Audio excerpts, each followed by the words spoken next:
always like to come up here and check on this old stone homestead. I haven't been able to find any history on it, but there's a couple of huge timbers that make up the roof, and then the walls are made out of this flat stone that's found around here and then all chinked in with mud. So I first found this thing about 15 years ago, and it's actually been holding together pretty good, but every time I come up here it's a little more run down and a little more run down. This that I'm sitting inside is actually a handmade bed frame, and I can see it's hammered together with some round nails and some square nails, and this was probably made out of timber that was hauled up from the valley out there. But this is a really cool old homestead. There's some other ruins around here, and it's right by this little spring. So I just wanted to stop by and check this out, and then we'll jump back in the Jeep and we're going to head a couple miles further up, and I'm going to see if I can find a couple other homesteads that I haven't found before.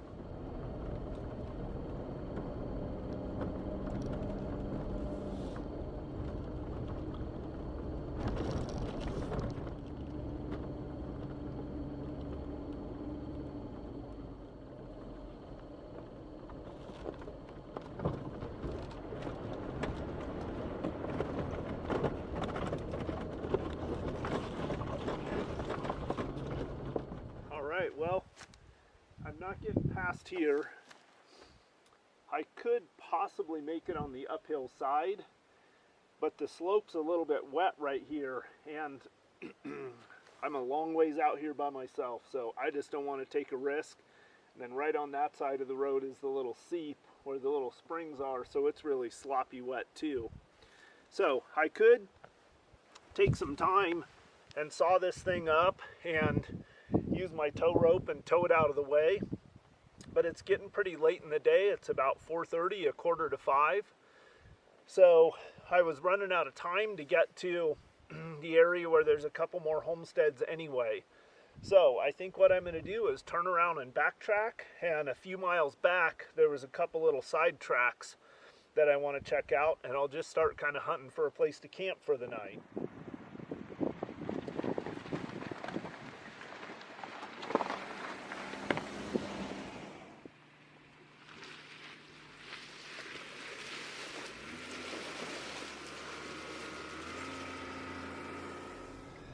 Alright, well, I'm backtracking a ways. I ran into that tree up there and couldn't go any further. Explored up another little draw. Didn't really find anything super interesting, but it's starting to sprinkle a little bit, and I want to drop back down. I came up one really steep hill, and the soil was a little bit clay-like there, and so I'm thinking, the clouds are looking kind of dark, and I'm thinking I better get back down that hill just in case it rains, because I don't know if I can negotiate that hill. That clay soil gets really slick. So I'm backtracking just a couple miles. It's about 5:30 now, but I've been seeing some cool country, and I'm really stoked that the stone homestead's still standing. But I'm actually getting kind of hungry, so I think once I drop down that hill, I'll probably start looking for a place to make camp for the night.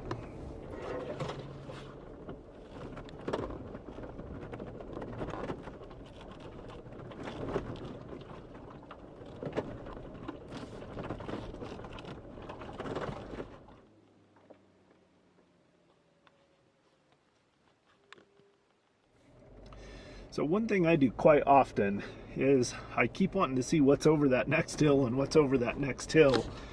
So I end up running right up against dark before I set up my camp. So it's not so much of a big deal, but I actually passed through some pretty cool areas. But once again, I just got to see what's over that next hill. And now I'm in kind of a shitty area where a forest fire burned through here a few years ago, and it's just kind of scrubby and crappy looking. So I guess I'll just keep pushing on. The good news is there's a lot of standing deadwood around here.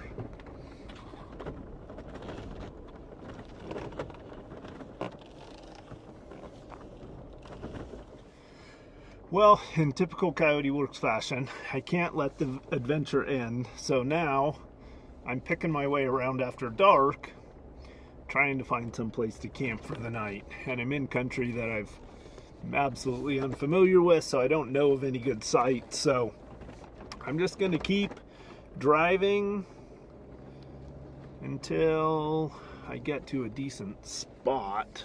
The problem is it's getting dark, so it's really difficult to see the terrain around me. There's still a tiny little bit of light left, but all right, well, this is the end of day number 2, night number 2, and I'm just gonna throw my camp together really fast. I'm not gonna do a fire or anything. Basically just gonna make a mountain house meal for dinner, climb up in my tent, and I've been driving for about 45 minutes in the dark, so I have no idea what this country looks like that I'm camped in. I've just been going up and down hills, and I finally found a little level spot, so this is camp for the night. I set my ready light up first. I don't really need a lot of light to set up my tent, but it's just nice a little bit.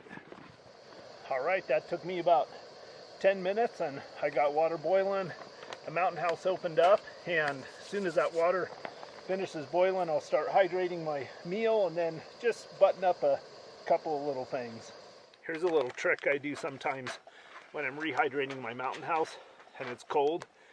The excess water that I heated up to boil to dump in it, I'll just set my mountain house pouch in that water that's still hot because it was just boiling, and that'll just help retain the heat and keep my mountain house hotter a little bit longer while it's rehydrating.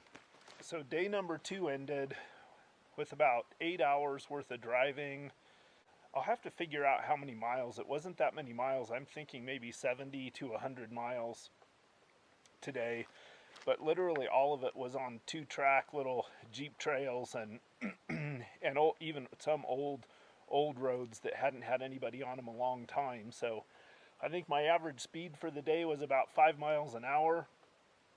And but I saw some beautiful country. I hope some of the video comes out. I'm tired. It's a little bit after 9 now. So I'm just about ready to eat my mountain house meal, and then I'm going to crawl up in my rooftop tent. I think I'm going to crash hard tonight. Well, good morning, guys. I just crawled out of the tent and I'm having a look at the country I'm in. And it's pretty cool looking country. It's hilly. Of course, that's the thing when I roll in after dark. I don't really know what it's going to look like in the morning, but it did rain off and on, but fairly steadily all night last night. So I stayed nice and dry and warm in the tent. But I think I'm going to build a little fire this morning, get warmed up, and get a little bit of stuff that I left out dried up. And then hopefully do a little bit of exploring around here. The clouds are starting to break up over there, so maybe the sun will peek through a little bit. I did a little bit of a test on the ready light last night. I went ahead and just left it out in the rain all night, and I have another one at home, but I just kind of wanted to see how it would do in the weather. And it appears as though it passed with flying colors. So it was completely soaked, or is completely soaked this morning, water dripping off it, but it still works. All the settings work. It appears to be charging. So we'll see what happens, but that was about 8 hours out in the fairly steady rain, so it appears to be pretty weather resistant. I'm watching the weather pretty close. I'm leaving my rooftop tent set up. The sun's trying to peek through a little bit, but what I'd like to do is just let the tent get nice and dry before I lay it back down. It's not too bad, and out here, usually this wind's dry enough that it wicks all the moisture away and dries things off pretty quick. Even in spite of the fact that it's been raining all night, there's already starting to be dry twigs on the trees and things like that. All right, next most important thing, coffee.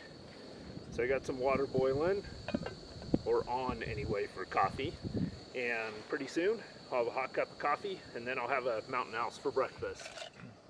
I've got a little fire going, but this morning I don't really need a fire. It's not that cold out here, but I just like to have it for a little atmosphere, and then also to keep burning my trash as I make it. I always like to keep my trash that I'm carrying in my vehicle as compact as possible, so I burn as much of it as I can.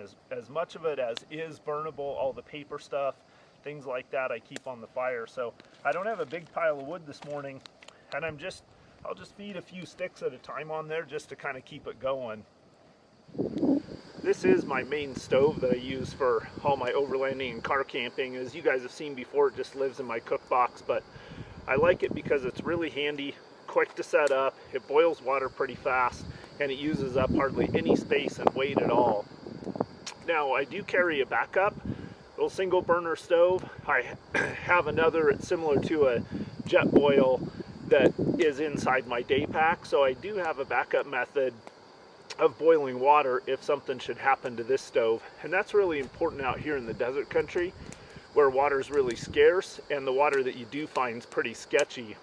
So I always want to make sure that I've got a way to make water potable. Now, there's always a possibility of using fire to cook too, so that's a third option for me.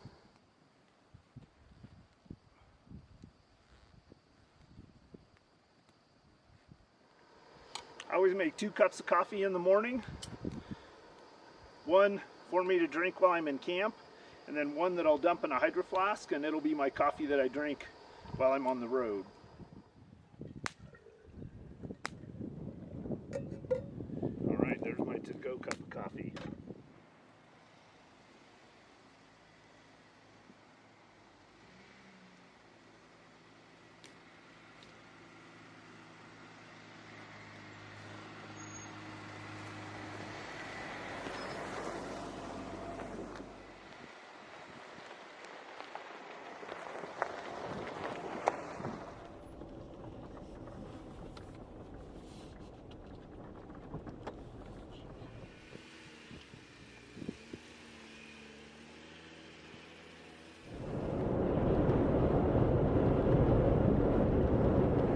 Well, I'm back on the pavement. I just hit the pavement near the town of Hampton, Oregon, and now I'm almost to Brothers, Oregon. In fact, maybe I'll show you guys a little clip. Don't blink, you'll miss it.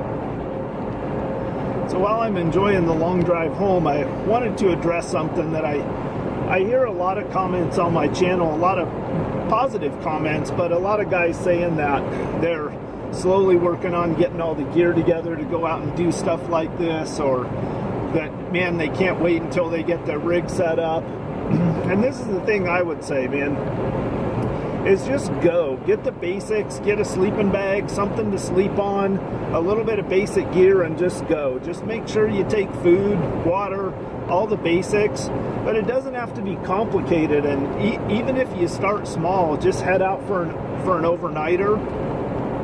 But the thing is, man, a lot of it is about just getting in your rig and going.